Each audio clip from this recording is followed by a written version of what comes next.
coming up, we have the biggest game possible in any given NBA season. We have not only a Game 7, but a Game 7 in the NBA Finals. The first time that has happened since 2016. And with that, there's going to be some players who are looking to make a name for themselves, not only with a good playoff run, but a great Game 7 to become champions. And of course, the superstars are gonna look to really make a name for themselves, and we will get over them in passing. But for this list, I compiled 6 players who are the X Factors. Ones that might not be an immediate name that you think of to make a contribution here, but they could be huge in this game. The first player to talk about here, and the only All-Star on this main list, is Jaylen Williams.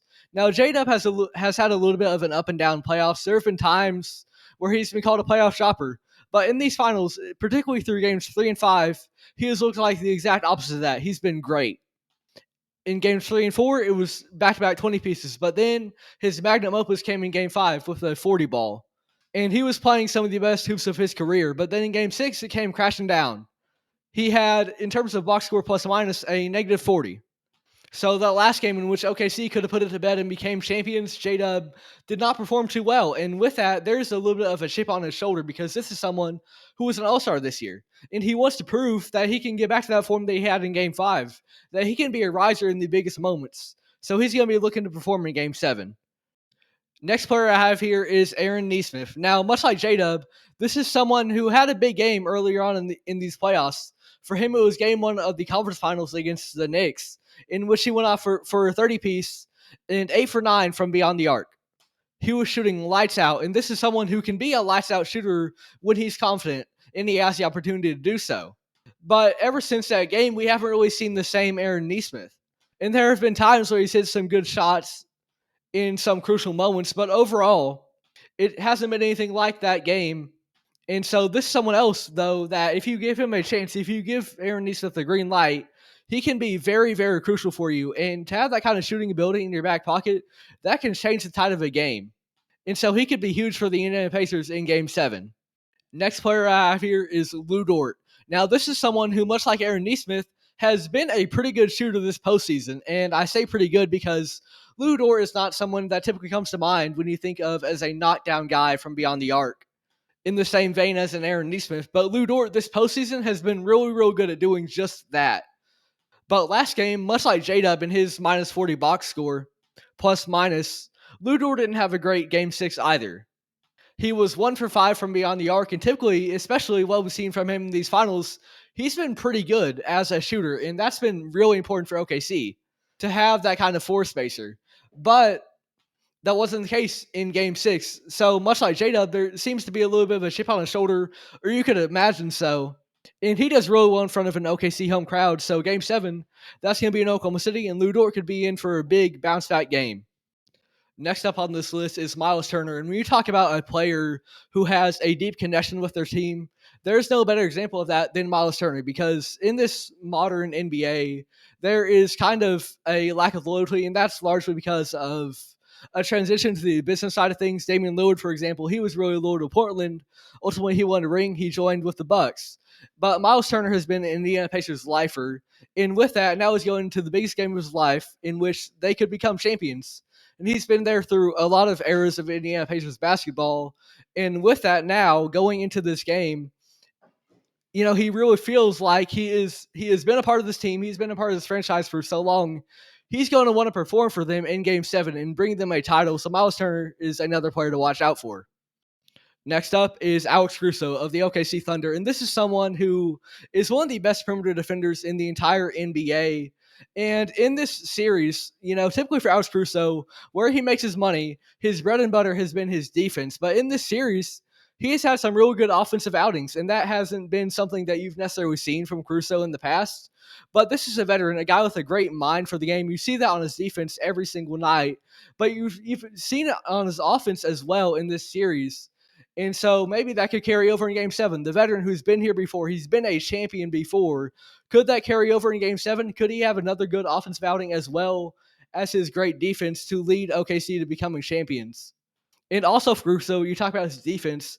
Tyrese Haliburton, of course, he's playing injured. He's not going to be at 100%.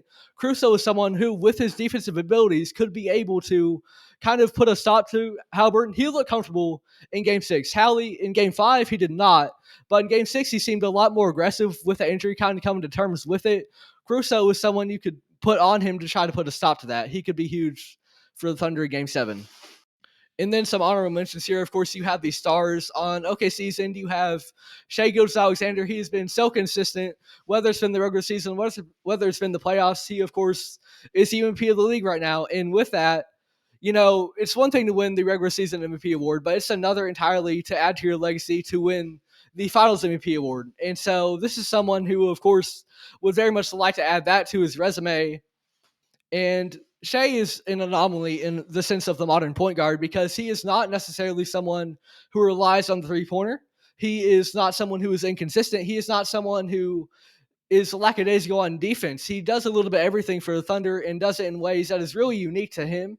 And so that is another kind of aspect of his game that could be huge moving forward because a lot of times it's easier to make an adjustment for a point guard like a D'Angelo Russell or a Damian Lillard who might have a perimeter-oriented game that a lot of point guards have. But Shai, he's a little bit different, a little bit unique compared to that. Then on the other end for the Pacers, you have Tyrese Haliburton. Of course, he's playing through injury. In Game 5, that really seemed to bother him. But in Game 6, he looked a lot more aggressive, and that was a winner-go-home game. And they won, and they tied the series up, and now they go into Game 7 having a chance to become champions. This team does very well with the backs against the wall, and so does Haliburton especially. So to have your leader do so well in the clutch, that can kind of translate to your whole team. So even if he's not playing the best, he could be huge for them. And then last we have Pascal Siakam.